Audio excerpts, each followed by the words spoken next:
Good evening. This Parshas Chukas, is famous because it begins with the inyan of the Paraduma, the quintessential item of lack of understanding. Excuse me, if somebody touched the water of the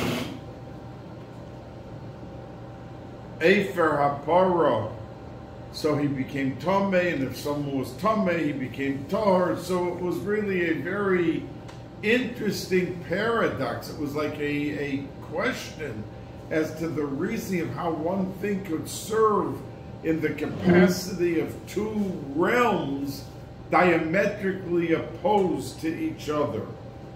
There was a story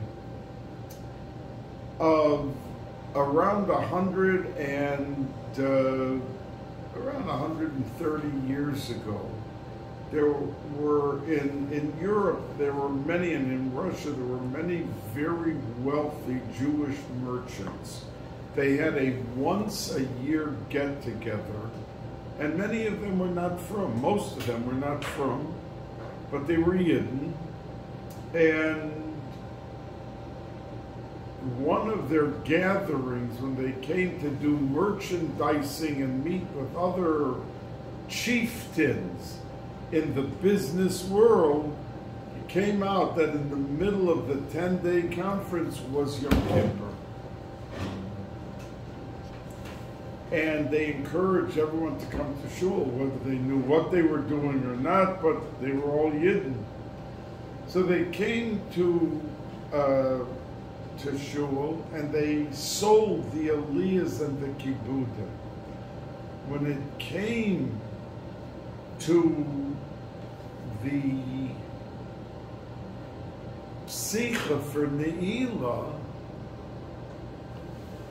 so one of the richest of them was a Baron Ginsburg. This Baron Ginsburg was not from, but the Rebbe Rashab, the fifth Lubavitcher Rebbe, quite often when there was an emergency for money, would quietly send to him, and he almost always responded. So he had a very strong backbone and involvement. His heart led him towards chesed, and he did a lot of chesed. Now, Baron Ginsburg was from, to a limited sense. Some held he was in the books that bring down stories about him. Some tend to say he was a Shomer Shabbos, some are a little more borderline. But when it came to Psicha for Ne'ilah, he bid 20,000 rubles. So there was another Baron there, Baron Muckberg, who heard that Baron Ginsburg was bidding 20,000 rubles. It's like $500,000. So he bid 30,000. And he got it. And after the bidding was over, he asked someone, by the way, what is Psicha for Ne'ilah? So they said, if you didn't even know what it is, why did you bid hundreds of thousands of dollars, 30,000 rubles? So he said, I don't know what it is, but I do know that Baron Ginsburg, my friend, is a very big maven. And he understands the value of things that are valuable. So if I didn't know what it was, it made no difference to me. I knew that he thought it was valuable enough to bid $500,000 or 20,000 rubles. So I felt compelled to be able to outbid him and get it. But we learn from this story that people without understanding the actual thing And the obvious is what's drawn down usually with this story when it's told over, is that if a Baron Ginsburg only bid because of Baron Muckberg, and what he thought the understanding was, so how much more when Hashem does something that we do not understand, but we know Hashem's doing it. So that for us should be enough to be mechazik our emunah to do things, and that fits right in with the parsha of Parah Aduma and the Efer HaParah that was used, and there were 9 Parah Adumas. The 10th will be when Mashiach comes, it's brought down. And it was like a magic-like thing that a person was taught me. He took it, spritzed it on him, he became Tahor. It was like a miracle. So we have to sharpen our base of emunah and bitachon, that when things throughout life happen, we have to pick ourselves above and beyond. And I heard once from a scholar, he told over a story that obviously never happened, but the lesson is as real and daily important to us as could be. And that is that a man had in his backyard a well, and his donkey fell into the well. And the donkey was like screaming, whatever sounds a donkey would make when it's in trouble. It was at the bottom of the well. And the owner, the balabas, started scrambling to do whatever he could to get the donkey out. And he couldn't succeed. And he himself almost felt faint because he was working beyond his strength. And then he was thinking, you know, the donkey is such an old donkey, and it's probably not going, it's not surviving. Even its moaning and its groaning is decreasing and maybe dying. So he decided to call a few friends and to take the dirt around in the field and start piling it into the well to bury the donkey. In other words, they felt it's going to die there anyway. Maybe they should just, he's old and he's not going to get out of there. We tried everything, we can't get him out. And we hear that his voice is waning and waning, so he's dying. So they started putting in dirt to bury him. And they're working, they're there 2 hours, they're 3 hours, they're 4 hours. And they came to a point that suddenly the donkey itself came out of the well and started walking. What does this mean? It means that many times in life, we see problems that we think we're sinking with. What did this donkey do that he survived? He survived because he took the dirt that was meant to bury him, and he made sure to constantly go above it as it was coming down and knock down the dirt to a point that the dirt was going up, and it was able to keep not himself under it, but above it, to the point that it got to the top that he was able to jump out of the well. And what is the lesson for us? That we are constantly encountering difficulties in life, bumps in the road, things that would cause us to throw up our hands and say, look, I tried, I did. But the donkey didn't do that. He took the problem that was bearing him, and he found a way to put it under him and use it as the springboard to get out of the well.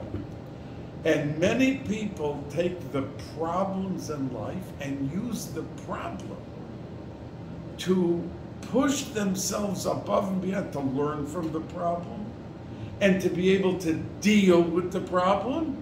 And from the problem itself, you read the Zul and Sorech Aliyah, that they're able to rise above and beyond and use it as a source for being able to move on and to grow and to do even more. And not as a bump in the road, but to take the bump and to grow from the bump, to get out of the bump. Now, we know that in this Sedra Chukas, two of our Royim, our most three illustrious personalities of this whole Tekufa and the Midbar, Mitzrayim, everything, died.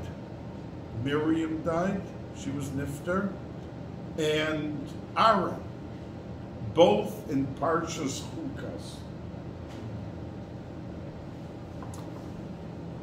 And by Miriam, it says, Vayom Hashem Miriam, Vatikaver Sham. She died there and she was buried there. But it doesn't say anything about crying. The distinction between Moshe Rabbeinu and Aaron was that when it said by Moshe Rabbeinu that Klal Yisrael cried when he passed on, and Aaron, they cried, it says, call Bais Yisrael. So we learned from that even the women, because he made Shalom Bayis, so they missed his presence, the fact that he was no longer there, so they cried too. So there's a distinction between the whole Klal Yisrael and some of Klal Yisrael. But there was crying. But by Miriam, it doesn't say any crying. It just says she died there and she was buried there. And what do we learn from that? So Mefarshim say that when a person, let's say, dies, and there are 106, we can go to the Levaya and we lament the loss. Any loss, no matter what age, is a loss. But we can't equate the crime or the level of tragedy if someone's 54 years old and someone's 106. A person, when we go to a Levaya 106, it's a shame, but they lived a fruitful life, they lived a long life. They didn't die from sickness. I mean, there are many things that are admirable. I mean, no one lives forever. So there are differences in how we respond to the circumstances, the age, the sickness, or no sickness, or to different people. Let's not forget that the whole reason there was a Moshe Rabbeinu was Miriam. She came to her father at age 4 and she said, you're worse than Paro. Paro's only killing the boys. You're killing the boys and girls. You divorced my mother, so you have no more children. That's wiping out. And you're the Gadol Ador, so everybody followed you and divorced their wives after you did. So, and he said, you know something, my daughter, you're right. And he took back his wife. And there was a continuance, and that's when Moshe Rabbeinu was born. So the credit of a manig of Klal Yisrael, Lo Kam B'Yisrael K'Moshe, the greatest Navi, the greatest leader, was Miriam. She was the one responsible. And when the Yidden, there's a famous question, why is it that no woman fell in to the Maisa Ha'egel? No woman. And the Medrash says the men were fighting with the wives to get their jewelry, and they fought off the husbands, and not one woman participated and gave one diamond or one ring or one piece of gold. Nothing. So the question is, why is it that not one woman, I mean, let's say all the thousands of women, you'd figure 10 would fall in, 5 would fall in, someone, but not one did. So the answer, they say, is that Moshe Rabbeinu Oz Yoshir, he sang a song with the whole Klal Yisrael. Afterwards, Miriam went and took the women and also sang a song. But she took supim and macholos, she took instruments. And there's no comparison. The level of Shira with music to Shira without simcha. And she brought out the innermost hidden hergish, the feelings of simcha. So she brought the women up to a higher level than even where the men were.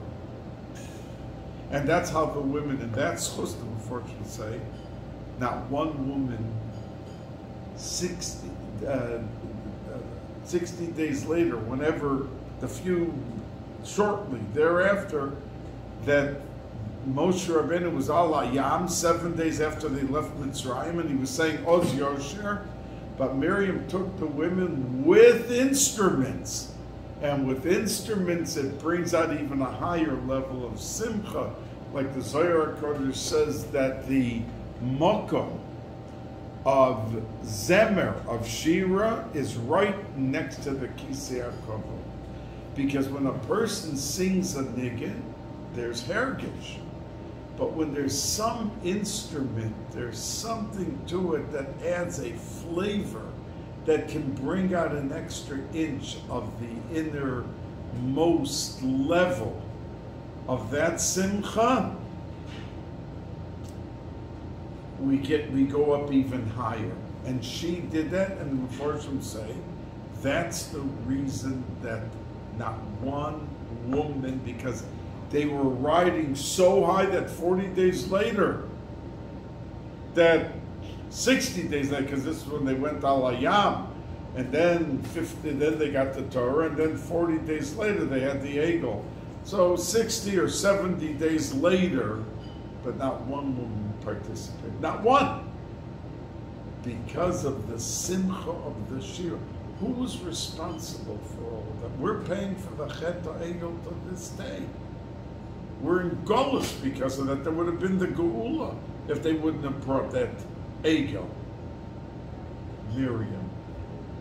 She kept the women separate, and she did for them what no one else did in bringing out the essence of their neshamas. So there is an emotional attachment, and you're supposed to cry. The Gemara says, the halacha is that a person, you're supposed to cry for 3 days after something, you're supposed to. And then there's a time for hesped, then there's a time. So it's not a bad thing, but there's a realm one step above even bechia. Sometimes there's people that are so emotionally destroyed by tragedy, they can't even cry. People came out of the Holocaust, and people asked them, how could it be you lost your mother, your father, your children, your dead? Why aren't you crying? He said, because I'm above tears. I'm beyond that. I can't even cry. And that's why they didn't cry. There's no mention of any crying for Miriam. There's for Moshe and there's for Aaron. Because in certain respects, she superseded them. It was above the world of crying. Just like we say that Yom Kippur is crying and fasting, but Sukkot is simcha, which is a step above the crying and fasting. So we see the value of true simcha and what type of a role it plays for Yidden in their lives. Now, we see that the Medrash, the Psikta Rabbasi says that there was a Yid who had he was a very rich man, and the Medrash says this, and he became very poor to a point he had to sell his cow, his last cow, that he used for plowing his field, for the milk, for the whatever he did. But he needed the money, so he sold the cow. And he sold it to a goy. So the Medrash says that when it came Shabbos, that the owner took it out to the field to plow and do what they did the whole week, and it refused to work. It stopped. And the owner came over and tried to pull it and tried to give it some extra hay to eat to encourage it. I thought maybe it was hungry. And then it hit it and it never budged. So he went back, the Medrash says, to the person he bought the cow from and said, "You sold me a lemon. He's not working." So the person said, "Bring me over, let me go to the cow." And he went over to the cow and he whispered in the cow's ear. And he said to the cow, "When you worked for me, you weren't allowed to work on Shabbos because I'm a Yid. But you're now owned by a goy, so you could work on Shabbos." Immediately the Medrash says the cow stood up and began to. So the goy, the new owner, said to him, "What in the world happened here? What did you whisper? You didn't touch it. You didn't. What did you say?" So he told him that for me he wasn't allowed. I'm Jewish. He can't work for me on Shabbos, but for you he could. Oh, he heard that. He got up and he's ready to work. And the Medrash says that the goy was spellbound. I mean, the Medrash uses such words. He was like in a state of shock. What? That's what you said to he was Megayer, and it says that he became a Marbitz Torah, and he was called Yochanan ben Torasa. Now, Torasa is like in Chagadia,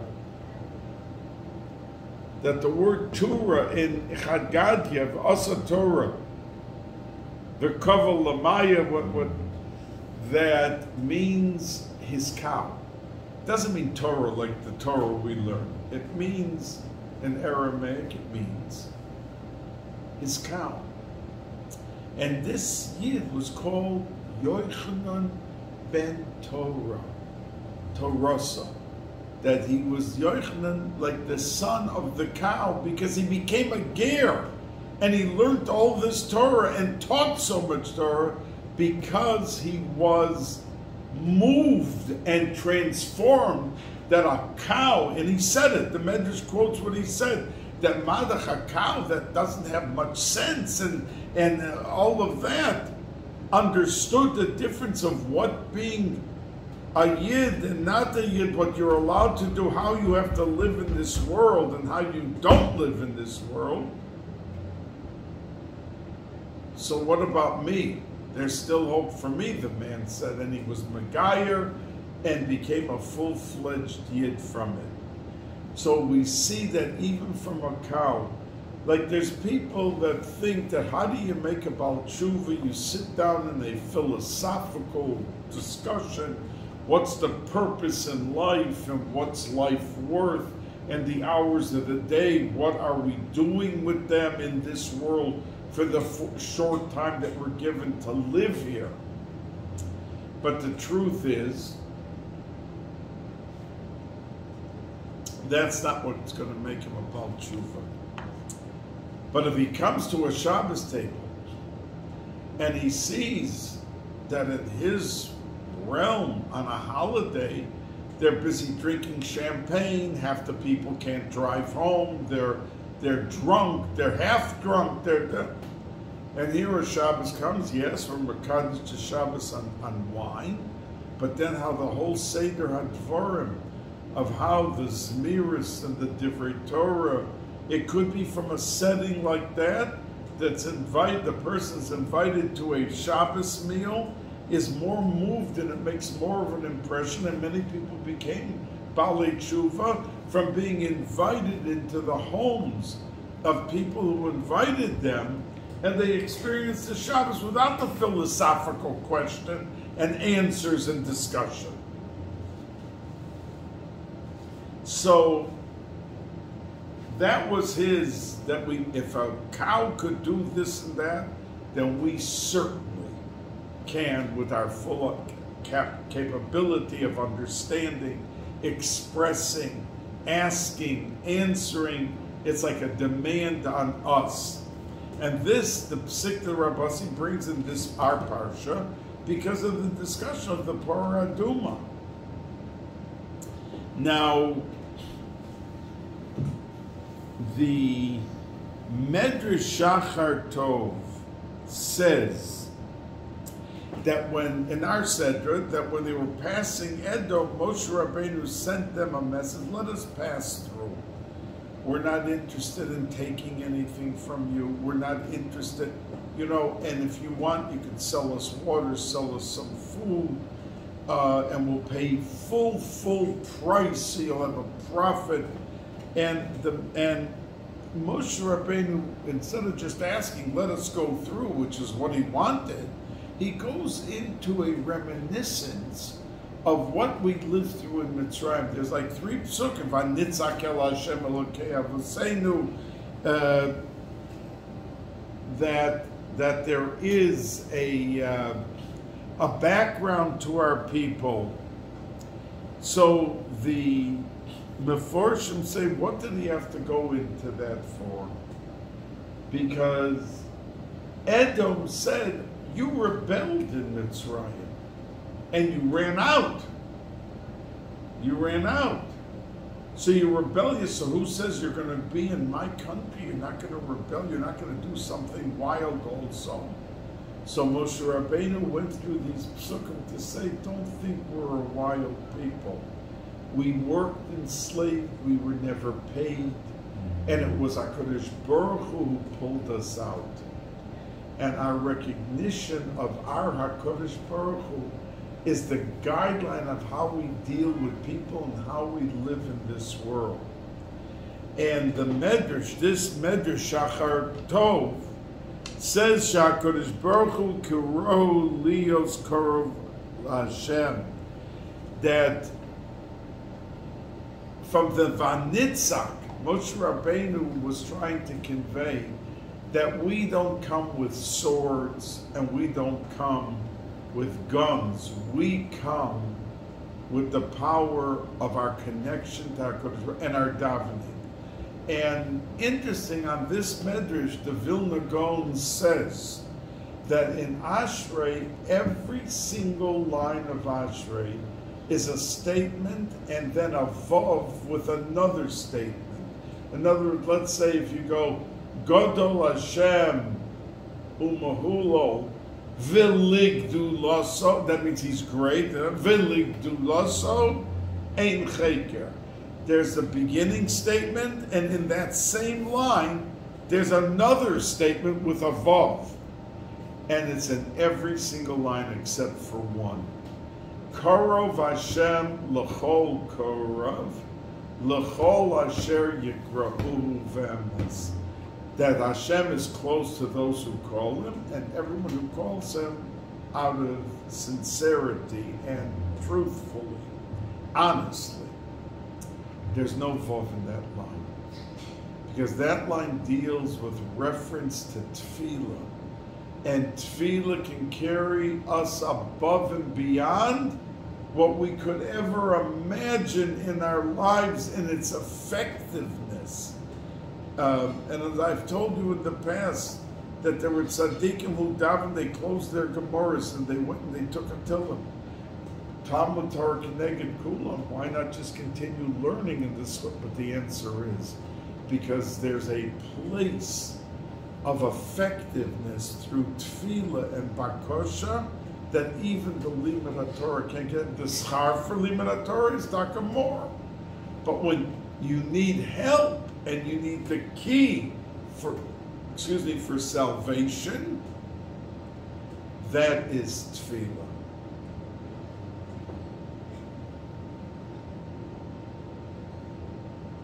Now the Kli Yakar asks that the pasuk says kaches hamate, and I want to say to you, this whole in our parsha is the story of they wanted water, and Moshe Rabbeinu spoke to Hashem, and he said, "You speak to the rock." Moshe Rabbeinu went and hit the rock twice, and the water came out because he was not mekadesh Shem Shamayim and Yan lahakdisheni. That HaKadosh Baruch Hu says you missed the opportunity to make a Kiddush Hashem just to speak. But you hit the rock, you're not going to ever go into Eretz Yisrael. I mean, he will after Tchias HaMesim and bring back from the Midbar all those people with him. But you're not going into Eretz Yisrael. And Aaron, the same thing, didn't go into Eretz Yisrael. So first the question is asked, why should Aaron be blamed? He didn't hit the rock. Moshe Rabbeinu hit the rock. But it says that he hit the rock twice, Pa'amoyim. So after the first hit, Aaron, who was standing right there, the Mefarshim said, the Meshech Chochmah talks about this, that he should have protested. He should have said to Moshe, what are you doing hitting? HaKadosh Baruch Hu told us to speak to the rock. But he didn't, after the first hit, say anything. So he was blamed for the second hit, because he didn't protest the hitting. But the Rambam says a very interesting thing. The reason Moshe Rabbeinu could not go into Eretz Yisrael was not because he hit the rock. It was because he said before he hit the rock to Klal Yisrael, Shimu no hamoyrim, rebellious, you rebellious people, listen to me and see what's going to happen now. So the Rambam says that because he called the flock, he called Klal Yisrael rebellious, and they were rebellions, that's why he couldn't go into Eretz Yisrael. So why so severe? I mean, let's say he told them off, but a leader, whether it's a teacher in a classroom or it's a parent with children, we are never allowed to lose ourselves. If a person is in the worst mood and they are very upset, and they had every right to be upset, but they have to be able to direct and control the level of criticism of how it's expressed, what is said, and how vehement we are with the other person. For Moshe Rabbeinu, who was the leader, the manik of Klal Yisrael, to say Shimu no hamoyrim was so out of order that he lost his opportunity to go to Eretz Yisrael and to come in with Klal Yisrael to Eretz Yisrael. So says the Rambam. And the Meforshei HaRambam bring a raya. They marshal support to what the Rambam says. And they say that if indeed the reason was because he hit the rock, then why on Shmini Atzeres, when we have the stanzas, each stanza, one for Avram Avinu, one for Yitzchak, one for Yaakov, then Moshe.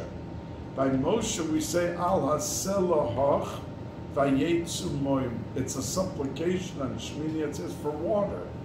So it's a reference to Moshe Rabbeinu. He said he hit the rock and water came out. Now, if that was the reason that he did such a terrible thing, that he hit the rock, would we use that as part of our tefillah to ask for water? If that was so bad, would we mention, let's say, an Aveira? Would we mention something so wrong? ala selahoch vayetzu moyim. So the Mefarshei Rambam bring a raya that we, to substantiate, to prove the point of view of the Rambam, that has nothing to do with the fact that it was the way he spoke and referred to Klal Yisrael as moirim, as rebellious. And that was out of character for any leader to do. So, the Kli Yakar says on this pasuk, this inyan, is why did he have to be told kaches hamate? Take the mate. Now, there were two mates.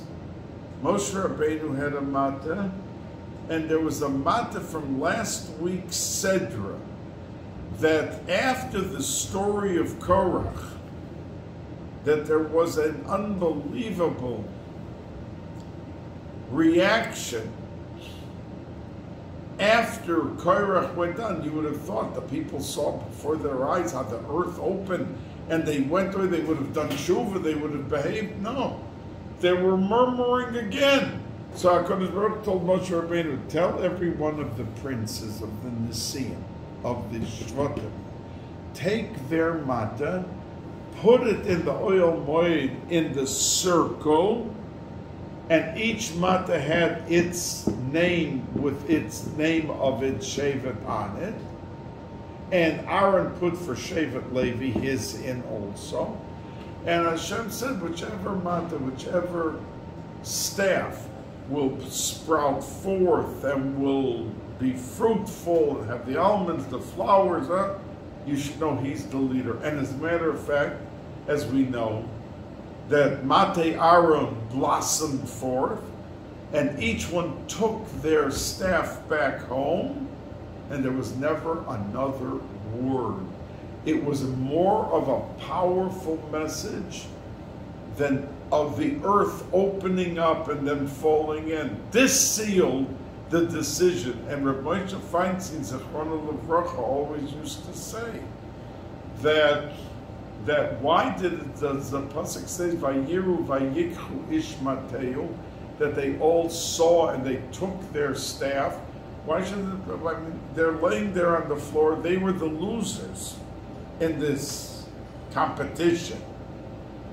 So why does the pasuk have to stress to us that they each saw their mata, that nothing happened with it, and they went and they took it back home to their shevet? And he says because at that point they realized that there's such a thing as pride and unity of Klal Yisrael. They went and brought their losing mata back to the shevet to show the shevet, I lost, and now it's time to be unified. In other words, they were proud of their loss because they knew that they had a mission to unify Klal Yisrael. And that was their mission. So Rabbi Moshe repeated that thought very often in unifying Klal Yisrael for a common cause and the benefits of unity by Klal Yisrael. So the Kli Yakar wants to say that the Mate Aaron, that one that blossomed and had the shkedim, the almonds, was the one that Moshe Rabbeinu took and hit and subsequently was put Ladoros to be in the Urim, that Mate Aaron, which when Mashiach comes, we'll see it. Because he wanted a message. He wanted a message to the rock. The rock could have said, look, I was not created to give water. I am a piece of rock, a dome. So Moshe Rabbeinu took, he said, you see this stick, this mate? It wasn't meant as a simple piece of dry wood to give out flowers and to give out almonds and all of these things that it did. But it was the Ratzon of HaKadosh Baruch Hu, so you give out. You do the unnatural thing and give out water. Says the Kli Yakar, that's the reason specifically that he was given this dry piece of wood, and to show that it certainly could give out a tremendous amount of water for Klal Yisrael against its nature, like the piece of wood against its nature.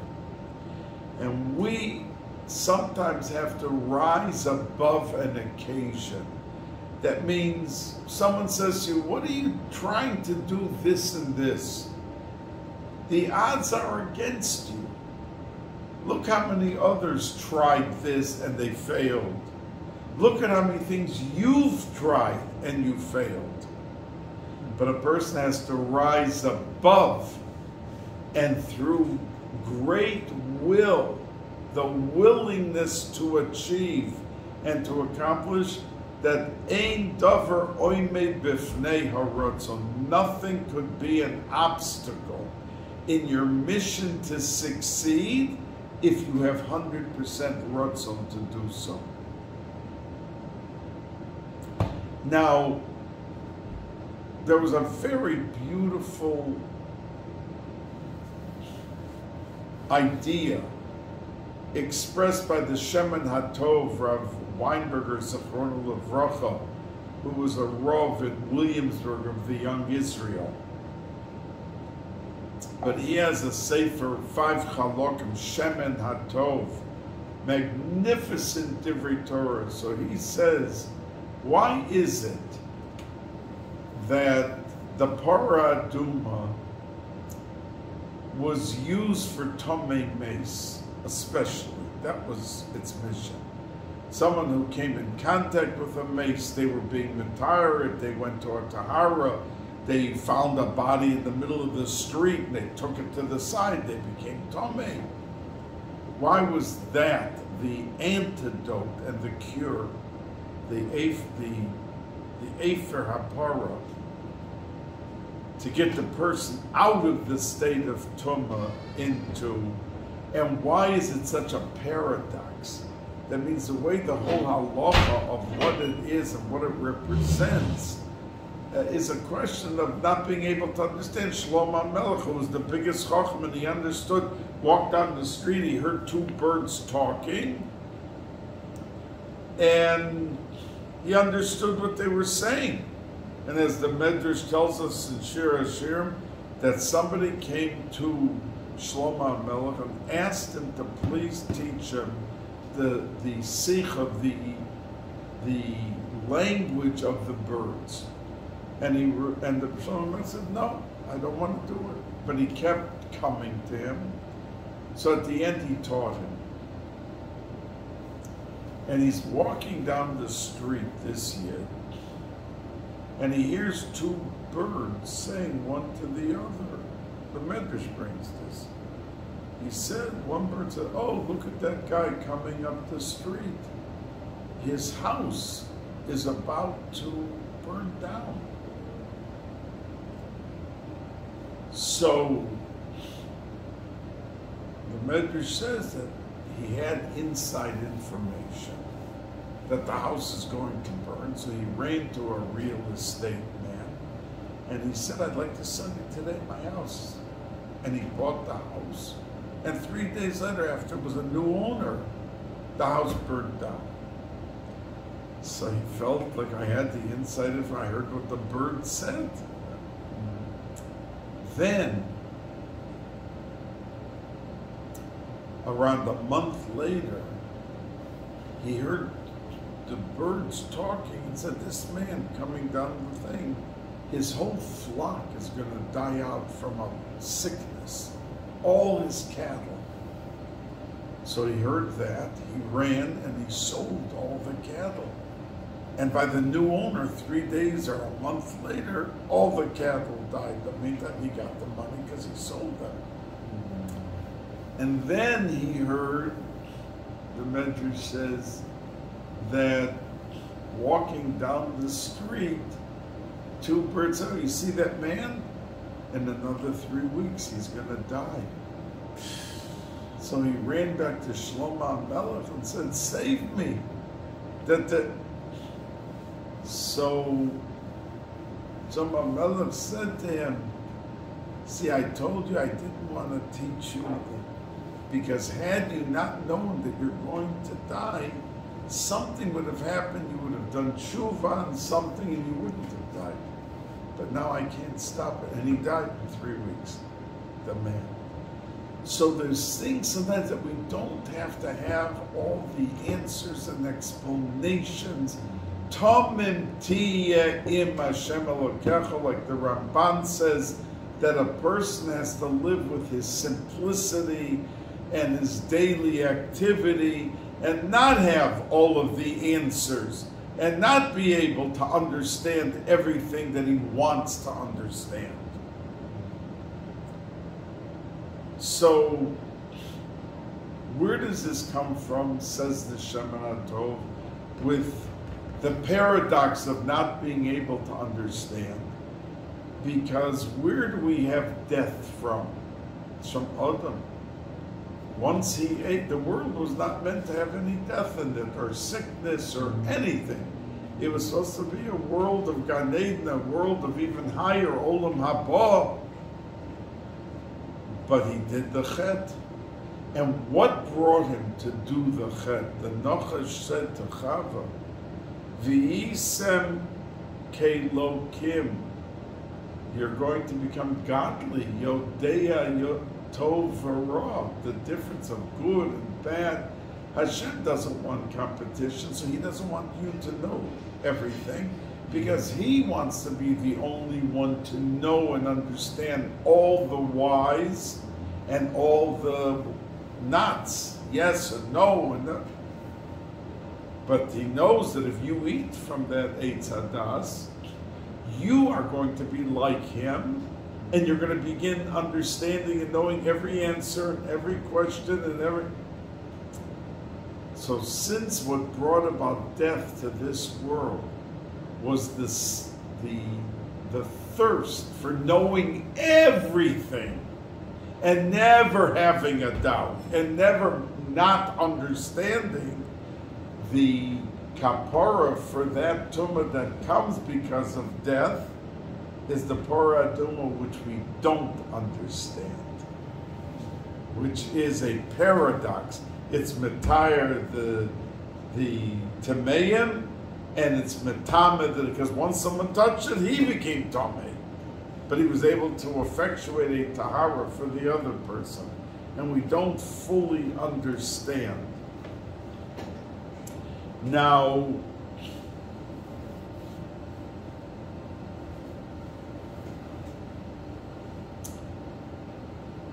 the ability to rise above, and why was it brought about by Moshe Rabbeinu the last time? None of the Nevi'im or anyone could have a Parah Aduma, let's say in Bais Sheni. There was no Parah Aduma. So that was left to the Koyach of Klal Yisrael till Mashiach comes. That how are we metaher and mezachech our neshamas? So number one is mikvah.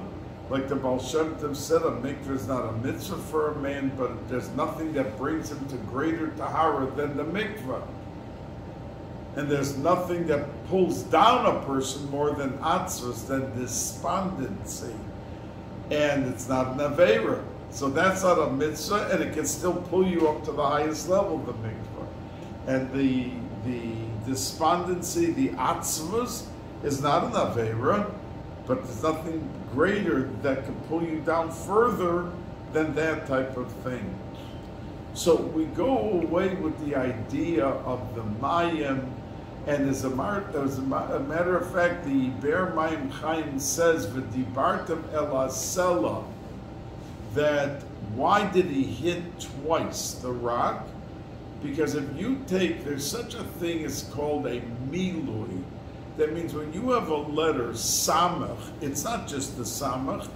What you're pronouncing is the filling of the letter. Samach. There's a mem and a chof. Samach. So samach is spelled samach, mem, chof. So in the Samach, the letter Samach, what's the middle letter? The Mem. Samach. In this, the word Sela, V'dibartam ela Sela, the Lamed is Lamed Mem Daled. So what's the middle letter again? Another Mem. And Sela is Yud in between. The Sela is spelled Ayin Yud Nun. The Ayin, the letter Ayin, if you do it the Mili, is Ayin Yud Nun. So you have a Mem from the word, the letter Samach is a Mem, Lamed is again a Mem, and then the middle letter of Ayin is a Yud that spells Mayim. So he had to hit it twice to knock off the first letters and the last letter, and you're left with Mayim. That's how Moshe Rabbeinu was left, and why specifically 2 times he had to hit, because he had to knock off the first letters, and he had to knock off the last letters, and that left him with the Mayim for Klal Yisrael. And Mayim has remained a fundamental boost for Klal Yisrael, that we take off we're Mekadesh our Yodayim for Truma, that's why we wash before Hamotzi, that there is the Indian through Mayim we can bring up. We are Matayar a mace, a person himself who is not at the highest level, there's Tumah involved, he goes to a mikvah, that brings him out of the shell of the Tumah, that we are able to learn from this parsha the value of water and what it does for the neshama. Have a wonderful, wonderful week. Bracha v'hatzlach.